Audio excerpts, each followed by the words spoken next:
బాబాయ్ వాళ్ళు చచ్చిపోయి అనుకుని పోయినాట ముసైతాను చచ్చిన నీళ్ళు పోయి నాకు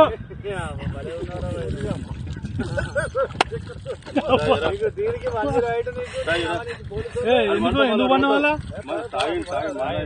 తాయి పండుకున్నా ఎందుకు అనుకున్న వాళ్ళ ఈ చల్లదనానికి ఎండకు చేయలేక కన్నీకి ఓడిపోయి వచ్చిన కన్నీకి పొయ్యి ఓడిపోయి వచ్చిన గెలవలేక ఏం చేసావు 10 రోజుల నుంచి గణేట్ చేత నాతో గట్టించి నా కష్టం దోచుకొని గణేట్ రాయి కట్టు నాకు అంటే డబ్బులు ఇచ్చారు కానీ క్షమ